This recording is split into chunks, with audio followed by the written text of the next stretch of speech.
एक लड़का जंगल से बाहर आता है, लेकिन उसे अपनी कोई यादें नहीं है, ना नाम, ना घर, ना पहचान। लेकिन सबसे अजीब बात यह है कि उसके पेट पर कोई नाम नहीं लिखा है और वह सोता भी नहीं है। यह लड़का कौन है? क्या यह किसी प्रयोग का हिस्सा है या फिर यह कोई ऐसा रहस्य है जो दुनिया से छिपा हुआ था? आज हम एक शानदार विज्ञान फंतासी रहस्य लेकर आए हैं जो हर एपिसोड के साथ और भी रोमांचक होता जाता है। कहानी शुरू होती है। एक लड़का बिना कपड़ों के एक अजीब से तरल पदार्थ में जंगल के बीच में पड़ा होता है। पहली नजर में यह किसी कॉलेज के लड़के की शरारत लगती है, लेकिन सच्चाई कुछ और ही होती है। लड़का न केवल ये भूल चुका है कि वह कौन है, बल्कि उसे यह भी नहीं पता कि वह कहाँ है। कुछ देर भटकने के बाद वह शहर की ओर बढ़ता है, शायद वहां कोई उसकी मदद कर सके। लेकिन एक बड़ी समस्या यह है कि वह पूरी तरह नग्न है। उसकी आंखों में हर चीज नई लगती है, जैसे वह सब कुछ पहली बार देख रहा हो। वह आगे बढ़ता है,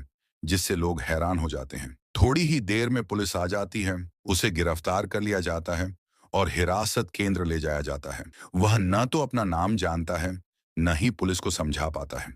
अधिकारी उसे एक नाम देते हैं, काइल। कायल को चिकित्सा परीक्षण के लिए भेजा जाता है। पूरे परीक्षण के दौरान दो अजीब बातें सामने आती हैं। पहली, उसका शरीर पूरी तरह निर्दोष होता है, न कोई झुर्रियां, न कोई दाग धब्बे। और दूसरी, सबसे महत्वपूर्ण बात, उसके पेट पर कोई नाम नहीं लिखा होता। ये देखकर डॉक्टर भी चौंक जाता है। जब तक उसकी जांच रिपोर्ट आती है, घायल को भोजन कक्ष में भेज दिया जाता है।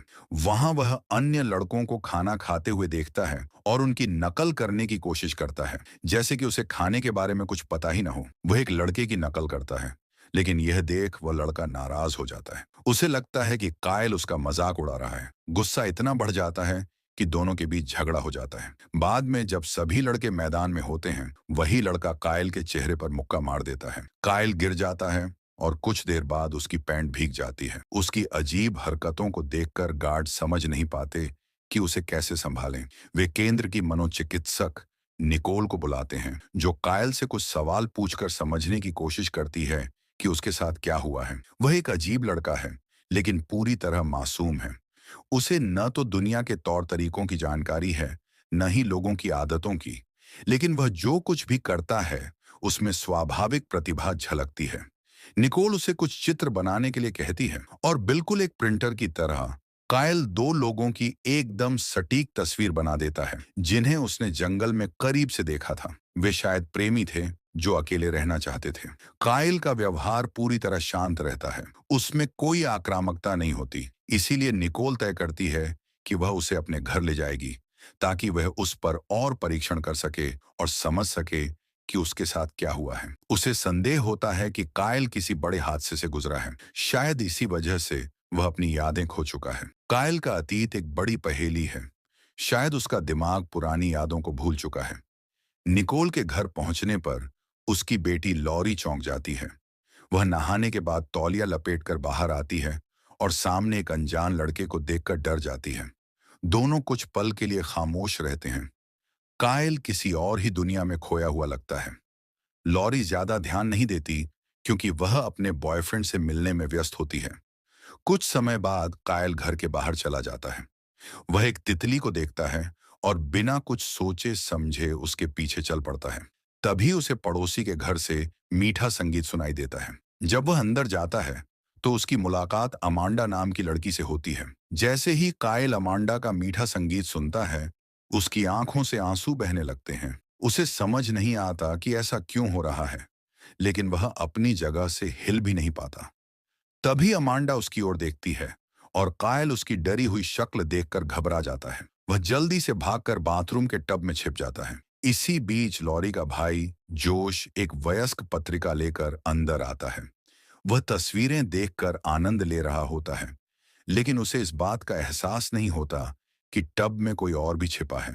जैसे ही जोश कायल को देखता है, वह जोर से चिल्ला उठता है और सीधे अपनी मां के पास भाग जाता है। लेकिन जल्दी में भागते हुए वह पत्रिका वहीं छोड़ जाता है। निकोल जोश को डांटती है। तभी दरवाजे की घंटी बजती है। जब वह दरवाजा खोलती है, तो सामने अमांडा की मां कैरल गुस्से में खड़ी होती है। कैरल आई थी ताकि वह कायल को चेतावनी दे सके, लेकिन जब वह अमांडा को सच बताने के लिए कहती है, तो अमांडा और कायल एक दूसरे की ओर अजीब तरह से देखने लगते हैं। बात बढ़ने से पहले कैरल वहां से चली जाती है और अमांडा भी अपने कमरे में लौट जाती है। रात में जब स्टीफन घर लौटता है तो निकोल उसे कायल से मिलवाती है और बताती है कि वह कुछ दिनों तक उनके घर पर रहने वाला है। डिनर के दौरान एक अजीब लेकिन चौंकाने वाली घटना होती है। कायल पहली बार बोलता है, लेकिन जो शब्द उसके मुंह से निकलते हैं वे बेहद असभ्य होते हैं। ऐसे ही कई और घटनाएं घटती हैं जिससे निकोल और उसका परिवार धीरे धीरे कायल को अपनाने लगता है। लेकिन कायल के अतीत से जुड़ा रहस्य और गहराता जाता है। क्या कायल वाकई इंसान है या फिर उसके जन्म के पीछे कोई बड़ा वैज्ञानिक रहस्य छिपा है? डिनर के दौरान एक अजीब लेकिन चौंकाने वाली घटना हुई। कायल पहली बार बोला, लेकिन उसके मुंह से निकले शब्द बहुत असभ्य थे, बिल्कुल वैसे ही जैसे उसने डिटेंशन सेंटर के लड़कों से सुने थे। फिर बिना सोचे समझे उसने वही बातें दोहरानी शुरू कर दी जो लॉरी अपने बॉयफ्रेंड से फोन पर कह रही थी। पूरे घर में सन्नाटा छा गया। जब सबको पता चला कि लॉरी अपने बॉयफ्रेंड के साथ भागने वाली थी, वो भी माता पिता की मर्जी के बिना, तो सभी चौंक गए। निकोल के दोनों बच्चों का गुस्सा पहले से ही कायल पर था, लेकिन रात किसी और घटना के बिना खत्म हो गई। अगली सुबह निकोल कायल को अपने ऑफिस ले गई ताकि उसकी काउंसलिंग जारी रह सके। जोश ने भी मौके का फायदा उठाया और कायल को स्कूल के लिए हल करने के लिए कुछ सवालों की एक सूची दी। लेकिन जब कायल ने बिना किसी परेशानी के सभी सवालों के सही जवाब दिए तो जोश और निकोल दोनों हैरान रह गए। अब यह साफ हो गया कि कायल न तो मूर्ख था और न ही उसे समझ की कमी थी, बल्कि उसके अजीब व्यवहार के पीछे कोई गहरी रहस्य था। जब कायल का आईक्यू टेस्ट का परिणाम आया तो सभी दंग रह गए। उसका स्कोर 400 था। डॉक्टरों ने तुरंत और टेस्ट करने का फैसला किया। जब उन्होंने कायल का एमआरआई स्कैन किया तो पता चला कि उसका दिमाग इंसानों की तुलना में कई गुना अधिक विकसित था। उसके दिमाग की गतिविधि इतनी तेज थी कि वह या तो एलियन हो सकता था या फिर कोई मानव रोबोट। रात में निकोल कायल को घर वापस ले आई और उसे जोश के साथ कमरा साझा करने के लिए कहा। जोश को यह बिल्कुल पसंद नहीं आया, लेकिन अगर वह शिकायत करता तो उसकी सजा बढ़ जाती। आधी रात को जब सब सो रहे थे, कायल ने दरवाजा खुलने की आवाज सुनी। उसने देखा कि लॉरी चुपचाप घर से बाहर जा रही थी। जिज्ञासा से भरा कायल उसका पीछा करने लगा और पाया कि लॉरी एक पार्टी में पहुंच चुकी थी। वहां का माहौल देखकर कायल भी बहक गया और जल्दी ही नशे में धुत हो गया। उसने बहुत ज्यादा पी ली थी, जिससे उसे उल्टी हो गई, लेकिन उसे कोई शर्मिंदगी महसूस नहीं हुई और वह बिना किसी चिंता के पार्टी में शामिल रहा। तभी पुलिस वहां पहुंच गई। एक अधिकारी लॉरी को पकड़ने की कोशिश करता है, लेकिन कायल बीच में आ जाता है। उसका चेहरा अजीब लगने लगता है और वह सांप जैसी आवाज निकालने लगता है। सभी लोग इस पर हंसने लगते हैं, लेकिन जब अधिकारी उसे छूने की कोशिश करता है तो कायल तुरंत हट जाता है। गुस्से में अधिकारी अपनी लाठी निकालता है ताकि वह कायल को सबक सिखा सके, लेकिन कायल न केवल उसके हमले से बच जाता है, बल्कि उसे इस तरह शर्मिंदा करता है कि वहां मौजूद सभी लोग तालियां बजाने लगते हैं। अधिकारी यह अपमान सहन नहीं कर पाता और वहां से चला जाता है। उस रात कायल लॉरी को सुरक्षित घर वापस ले आता है। अगले दिन वह अपनी गलतियों को सुधारने की कोशिश करता है और पूरे परिवार का दिल जीतना शुरू कर देता है। सबसे पहले वह स्टीफन का कंप्यूटर ठीक करता है और वे महत्वपूर्ण दस्तावेज वापस ला देता है जो महीनों पहले खो गए थे। फिर वह जोश का कमरा साफ करता है और उसे एक नई मैगजीन लाकर देता है। इन छोटी छोटी चीजों से कायल धीरे धीरे पूरे परिवार का प्यार जीत लेता है। निकोल सोचती है कि जब तक उसके अतीत का रहस्य उजागर नहीं होता, तब तक वह उसे अस्थायी रूप से गोद ले सकती है। लेकिन एक अजीब बात यह थी कि कायल रात में सोता नहीं था। उसका व्यवहार और भी अजीब होने लगा। वह बिना थके, बिना रुके कराटे की प्रैक्टिस करता रहता था और सबसे अजीब बात यह थी कि वह जो कुछ भी छूता उसे खा लेता, चाहे वह कच्चा हो या पका हुआ। एक दिन जब कायल यार्ड में था तो उसने देखा कि एक वैन में बैठा एक आदमी उसे देख रहा था। पहले तो कायल ने उसे नजरअंदाज कर दिया, लेकिन धीरे धीरे उसे वही आदमी हर जगह दिखने लगा। अब यह साफ हो गया कि कोई उसकी निगरानी कर रहा था। महसूस करते हैं तो कृपया बताएं। कुछ दिनों बाद निकोल कायल को डॉक्टर के पास ले गई, लेकिन जैसे ही डॉक्टर ने रिपोर्ट देखी, वह हैरान रह गया। कायल का शरीर बिल्कुल नया लग रहा था, जैसे उसे कभी कोई चोट नहीं लगी हो। उसके दांत भी पूरी तरह से नए थे, बिना किसी सड़न या नुकसान के। और सबसे चौंकाने वाली बात यह थी कि उसका मस्तिष्क सामान्य व्यक्ति की तुलना में कई गुना अधिक सक्रिय था। डॉक्टर के पास इसका कोई जवाब नहीं था। उस रात डॉक्टरों ने कायल को एक नींद की गोली दी ताकि वह आराम से सो सके, लेकिन उसी रात एक छिपा हुआ रहस्य सामने आया। नींद की गोली लेने के बाद भी कायल पूरी रात जागता रहा। इस बार वह अपने कमरे में नहीं था, बल्कि आंगन में बैठा आसमान के तारों को देख रहा था। स्टीफन को लगा कि शायद कायल के पास अतिरिक्त ऊर्जा है, जिसे उसे खर्च करना चाहिए। इसलिए उसने कायल को दौड़ाने का फैसला किया। स्टीफन खुद एक समय में धावक रह चुका था और उसे पूरा यकीन था कि वह कायल को थका देगा। लेकिन स्टीफन का विचार पूरी तरह से उल्टा साबित हुआ। कायल एक ओलंपिक एथलीट की तरह दौड़ रहा था और आखिर में स्टीफन खुद थक गया, लेकिन कायल को कोई थकान नहीं हुई। थकान और गुस्से में स्टीफन घर लौट आया और निकोल से बहस करने लगा। स्टीफन ने कहा कि कायल इंसान नहीं है और उसे वहीं लौट जाना चाहिए जहां से वह आया था। कायल ने यह बात खुद सुनी। यह सुनकर उसका दिल टूट गया और वह बिना किसी को बताए घर से भाग गया। स्टीफन ने उसे हर जगह ढूंढने की कोशिश की, लेकिन कायल कहीं नहीं मिला। पुलिस को भी बुलाया गया, लेकिन उन्होंने कहा कि 24 घंटे पूरे होने तक वे कुछ नहीं कर सकते। रात में निकोल को कुछ चित्र मिले। उन चित्रों में एक जगह थी जिसे स्टीफन और निकोल दोनों पहचानते थे। समय बर्बाद किए बिना स्टीफन और निकोल टॉर्च लेकर जंगल की ओर निकल पड़े। अंत में उन्होंने वहां कायल को पाया। वही जगह, वही तरीका, बस तारों को देखते हुए, जैसे कि वह अपने घर को याद कर रहा हो। घर लौटने के बाद स्टीफन ने कायल से अपनी गलती के लिए माफी मांगी। उसने उसे गर्म पानी से नहलाने की पेशकश की। जब कायल ने पहली बार रेडियो सुना, तो सिग्नलों के बीच आने वाली सफेद आवाज ने उसे सुकून दिया। और उस रात इतने दिनों में पहली बार कायल चैन से सो पाया। अगले दिन कहानी एक नया मोड़ लेती है। पुलिस ने निकोल को फोन किया। उन्होंने कहा कि जहां कायल मिला था, उसके पास एक मानव कंकाल मिला है। यह सुनकर निकोल हैरान रह गई। पुलिस ने कहा कि कायल भी हत्यारा हो सकता है, इसलिए उसे सावधान रहना चाहिए।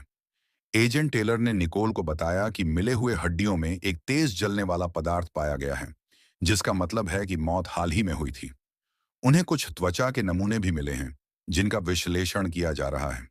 टेलर कायल से कुछ सवाल पूछना चाहता था, लेकिन निकोल ने किसी तरह बात को टाल दिया जब तक कि कायल जाग न जाए। अगली सुबह जैसे ही कायल जागा, उसने टीवी देखने की कोशिश की, लेकिन एंटीना टूट गया था। बिना देर किए वह छत पर चढ़ गया और एंटीना ठीक कर दिया। लेकिन जैसे ही वह नीचे आया, वह छत से कूद गया और अमांडा ने यह सब अपनी आंखों से देखा। यह देखकर अमांडा डर गई। उसे लगा कि कायल इतनी ऊंचाई से गिरा होगा और घायल हो गया होगा, जिससे वह घबरा गई और उसकी कार का संतुलन बिगड़ गया। कार सीधे जाकर एक बड़े कूड़ेदान से टकरा गई। तभी कायल उसके सामने आ गया, बिना किसी चोट के। यह देखकर अमांडा और भी चौंक गई, क्योंकि उसने अपनी आंखों से देखा था कि कायल बहुत ऊंचाई से गिरा था, लेकिन उसे एक खरोंच तक नहीं आई थी। कैरल, जिसे पहले से ही कायल पसंद नहीं था, गुस्से में आ गई। उसके लिए कार को हुए नुकसान का बहुत महत्व था। गुस्से में उसने अमांडा को धमकी दी कि वह उसका ड्राइविंग लाइसेंस वापस ले लेगी। लेकिन तभी कायल आगे बढ़ा और सारा दोष अपने ऊपर ले लिया। यह देखकर कैरल और भी गुस्से में आ गई और चिल्लाई, मेरी बेटी से दूर रहो। उसी रात स्टीफन घर लौटा और निकोल से अकेले में बात करने के लिए कहा। उसने उसे बताया कि पुलिस ने उसे एक और चौंकाने वाली बात बताई है। जिस दिन कायल मिला था, उसी दिन एक आदमी भी लापता हो गया था। अब निकोल और स्टीफन और भी चिंतित हो गए, लेकिन वे यह नहीं जानते थे कि कोई और भी उनकी पूरी बातचीत सुन रहा था। वही आदमी जो पूरे दिन कायल का पीछा कर रहा था। वह एक दूरस्थ माइक्रोफोन के जरिए उनकी पूरी बातचीत सुन रहा था। अगली सुबह जब निकोल लड़कों के कमरे की सफाई कर रही होती है, उसे कायल की बनाई हुई कुछ चित्र मिलती हैं। इन चित्रों में एक पैटर्न होता है। जब वह उन्हें ध्यान से देखती है और आपस में जोड़ती है, तो उसे एक प्रतीक दिखाई देता है। वही प्रतीक जो अपराध स्थल पर पाया गया था। अब यह पुष्टि हो जाती है कि कायल वहां था और हो सकता है कि उसका इससे कोई संबंध हो। दूसरी ओर अमांडा ने लाइफगार्ड की नौकरी ले ली है। कायल, जिसे अब अमांडा पसंद आने लगी है, एक योजना बनाता है कि वह स्विमिंग पूल में कूदकर उसका ध्यान आकर्षित करेगा ताकि अमांडा उसे बचा सके। लेकिन एक छोटी सी समस्या हो जाती है। लोग उस पर हंसने लगते हैं। उसकी योजना एक बड़ी शर्मिंदगी में बदल जाती है। उसी शाम अमांडा निकोल के घर ये देखने आती है कि कायल ठीक है या नहीं। निकोल उसे अंदर जाने देती है, लेकिन जब अमांडा उसके कमरे में प्रवेश करती है, तो पाती है कि कायल वहां नहीं है। उसी समय अमांडा कायल के बनाए हुए सभी चित्रों को देखती है। यह देखकर उसे लगता है कि कायल उससे कुछ ज्यादा ही जुनूनी हो रहा है। लेकिन अगले दिन अमांडा स्विमिंग पूल में कायल को देखती है। इस बार वह खुद उससे मदद मांगती है ताकि वह तैरना सीख सके। कुछ बुनियादी टिप्स मिलने के बाद कायल पानी में एक्वामैन की तरह तैरने लगता है। यह देखकर हर कोई हैरान रह जाता है और अमांडा भी चकित होती है। वहीं से अमांडा उसे आमंत्रित करती है कि जब उसके माता पिता घर पर न हों तो वे साथ में समय बिता सकते हैं। जब वे दोनों उसके घर पहुंचते हैं तो अमांडा अपने पिता के कुछ चित्र निकालती है जो हाल ही में गुजर चुके थे। आश्चर्यजनक रूप से उसके पिता के चित्र और कायल के स्केच एक जैसे लग रहे थे। यही कारण था कि अमांडा ने उसे वहां बुलाया था। बाद में कायल ने सोचा कि वह अमांडा के लिए एक सुंदर उपहार बनाएगा। उसने अपनी और अमांडा के पिता की कला शैली को मिलाकर एक शानदार चित्र तैयार किया। अब उसे बस हिम्मत जुटानी थी और यह उपहार अमांडा को देना था। उसी शाम एक पार्टी में जहां वह अमांडा से मिलने वाला था, उसकी योजना पूरी तरह से बर्बाद हो गई। अमांडा अपने बॉयफ्रेंड चार्ली के साथ पार्टी में आई, जो कायल के लिए एक बड़ा झटका था। उसका पूरा प्लान, जो उसने अपने दिल की बात कहने के लिए बनाया था, नष्ट हो गया। उस रात कायल बहुत दुखी था। उसके मन में केवल एक ही सवाल चल रहा था, वह आखिर है कौन? उसकी यादों में बस वे जंगल और सितारे ही क्यों हैं? अगले दिन निकोल ने उसे बताया कि उसने एक दोस्त को बुलाया है जो उसकी यादों को जानने की कोशिश करेगा। कायल इसके लिए तैयार था और सत्र शुरू हुआ। हिप्नोसिस के दौरान कायल अपने दिमाग में उस रात के जंगल के दृश्य में लौट जाता है। वहां वह वही आदमी देखता है जो हमेशा उसका पीछा कर रहा था। यह आदमी किसी और के साथ लड़ रहा था। फिर अचानक वह आदमी दूसरे आदमी को गोली मार देता है और भाग जाता है। तभी कायल उसका नाम लेता है, टॉम फॉस। जैसे ही निकोल यह नाम सुनती है, उसका दिमाग चकरा जाता है। उसे याद आता है कि जब वह पुलिस स्टेशन गई थी, तब उसने यह नाम सुना था। टॉम इस शहर में नया पुलिस अफसर था। यह बात और भी सवाल खड़े कर देती है। निकोल कायल से कहती है कि उसने जो कुछ भी देखा, उसका एक स्केच बनाए। कायल बिना किसी गलती के एक सटीक चित्र बनाता है। उस आदमी का चेहरा साफ दिखाई दे रहा था। कुछ दिनों बाद वही चेहरा अखबार में प्रकाशित होता है। उस आदमी का नाम फेल्डमैन था, जो एक विश्वविद्यालय का प्रोफेसर था और मानव स्मृति का विशेषज्ञ था। अब यह पुष्टि हो गई कि जंगल में मिली हड्डियां फेल्डमैन की थीं। लेकिन अब सवाल यह था, फेल्डमैन और कायल का क्या संबंध था? इसका उत्तर खोजने के लिए कायल विश्वविद्यालय जाने का फैसला करता है। जब वह विश्वविद्यालय पहुंचता है, तो एक बड़ा आश्चर्य उसका इंतजार कर रहा होता है। जैसे ही कायल एक तस्वीर देखता है जिसमें फेल्डमैन के छात्र दिखाई दे रहे हैं, उसका दिमाग हिल जाता है। उस तस्वीर में एक लड़का था जो कोई और नहीं बल्कि खुद कायल था। लेकिन जब फेल्डमैन की सहायक होली से पूछा जाता है तो उसे कायल के बारे में कुछ भी याद नहीं आता। वह कहती है कि उसने सालों तक प्रोफेसर के साथ काम किया है, लेकिन उसने कभी कायल को नहीं देखा। कायल उसे वह तस्वीर दिखाता है। होली थोड़ी भ्रमित लगती है, लेकिन फिर भी वह कायल के साथ कुछ मेमोरी टेस्ट करने के लिए तैयार हो जाती है। और फिर एक और चौंकाने वाली बात सामने आती है। कायल हर टेस्ट में 100% स्कोर करता है। होली हैरान रह जाती है। यह पहली बार था जब किसी ने हर टेस्ट में पूर्ण स्कोर हासिल किया था। उत्साह में वह बताती है कि फेल्डमैन का शोध मानव मस्तिष्क की सीमाओं को तोड़ने के बारे में था। आमतौर पर मनुष्य केवल अपने मस्तिष्क का 10% उपयोग करते हैं, लेकिन फेल्डमैन यह साबित करना चाहते थे कि अगर पूरा मस्तिष्क सक्रिय हो जाए तो इंसान कुछ भी कर सकता है। यहाँ एक बात निश्चित थी, कायल इस शोध का जीवित प्रमाण था और शायद यही कारण था कि फेल्डमैन की हत्या कर दी गई। हॉली उसे फेल्डमैन की विधवा के पास ले जाती है, जो उसे फेल्डमैन के पुराने दस्तावेज देखने की अनुमति देती है। वहां कायल और लॉरी एक और चौंकाने वाली खोज करते हैं। कुछ चित्र जिनमें वही रहस्यमयी प्रतीक था जो अपराध स्थल पर मिला था। लेकिन इसके अलावा एक और चीज उनका ध्यान आकर्षित करती है। कई जगहों पर बार बार वही संख्या लिखी हुई थी। वे सोचते हैं कि ये संख्याएं संभवतः निर्देशांक कोऑर्डिनेट्स हो सकती हैं। यह जानने के लिए कि ये संख्याएं किस स्थान को दर्शाती हैं, वे इंटरनेट पर शोध शुरू करते हैं। तभी स्टीफन का फोन बजता है। वह चिंतित हो जाता है और उनसे पूछता है कि वे कहाँ हैं। लॉरी अपने पिता से इन निर्देशांकों की सच्चाई पता लगाने का अनुरोध करती है। कुछ मिनटों बाद स्टीफन वापस कॉल करता है। जो उसने कहा, उसे सुनकर सभी दंग रह जाते हैं। ये निर्देशांक एक सरकारी सुविधा के हैं जो सेना के नियंत्रण में है। यह कोई आम जगह नहीं, बल्कि एक अत्यंत गुप्त और भारी सुरक्षा वाली सुविधा है। इस सच्चाई का पता लगाने के लिए फेल्डमैन के छात्र डेक की मदद से काइल उस सुविधा की सीमा तक पहुंच जाता है। वहां से काइल अकेले अंदर जाने का फैसला करता है। वह सुरक्षा बाड़ को पार कर जाता है। तभी एक नकाबपोश व्यक्ति उस पर हमला करता है। लेकिन यहाँ उसकी रात की कराटे प्रैक्टिस उसके काम आती है। कायल खुद को बचाता है और हमलावर का नकाब हटा देता है। उसके सामने जो चेहरा आता है, उसे देखकर वह हैरान रह जाता है। ये वही आदमी था जिसे उसने पहले देखा था। कायल को याद आता है कि यह व्यक्ति उस रात वहां मौजूद था जब गोलियां चली थीं। लेकिन टॉम फॉस, जो एक साधारण आदमी लगता था, वास्तव में कुछ और ही था। वह कायल से कहता है, अगर तुम जिंदा रहना चाहते हो तो मुझ पर भरोसा करो। टॉम फॉस कोई साधारण आदमी नहीं है। वह चेतावनी देता है, अगर कायल अपने अतीत के बारे में और जानने की कोशिश करता है तो उसके नए परिवार की जिंदगी खतरे में पड़ सकती है। सच जानने के लिए उठाया गया हर कदम तुम्हारे अपनों के लिए मौत की घंटी साबित हो सकता है। जाने से पहले टॉम फॉस आखिरी चेतावनी देता है, अगर तुमने तलाश जारी रखी तो वे तुम्हारे पूरे परिवार को मार डालेंगे। उसी क्षण कायल फैसला करता है कि उसे टॉम की बात माननी चाहिए।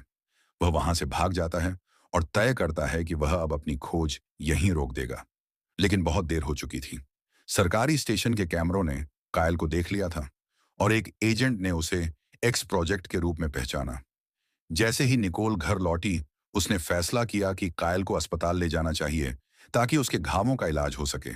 लेकिन जैसे ही वे अस्पताल पहुंचे, एक अज्ञात जोड़ा वहां आ गया जो खुद को कायल के असली माता पिता बता रहे थे। उन्होंने दावा किया कि वे अपने बेटे को लेने आए हैं। उनके पास तस्वीरें, दस्तावेज और सबूत थे जो साबित करते थे कि वे वास्तव में कायल के जैविक माता पिता हैं। डीएनए टेस्ट भी पुष्टि करता है कि कायल उन्हीं का बेटा है। लेकिन कायल को कुछ सही नहीं लगता। वह निकोल और अपने नए परिवार को छोड़ने से इनकार कर देता है। उसी रात कायल टॉम फॉस के पास जाता है। वह सच जानना चाहता है, आखिर वे लोग यहाँ क्यों आए हैं? और सबसे बड़ा सवाल, क्या ये वही लोग हैं जिनके बारे में टॉम ने चेतावनी दी थी? टॉम पीछे मुड़कर बात नहीं करता, बल्कि सीधे कायल को सच बता देता है।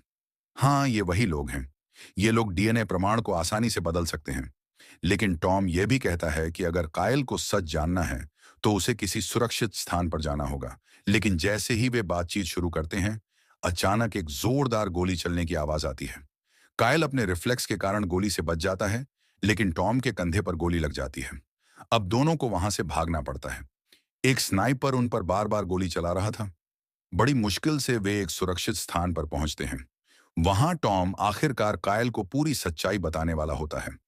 लेकिन रहस्य बनाए रखने के लिए हमें अभी कुछ पता नहीं चलता। अगली सुबह कायल घर लौटता है।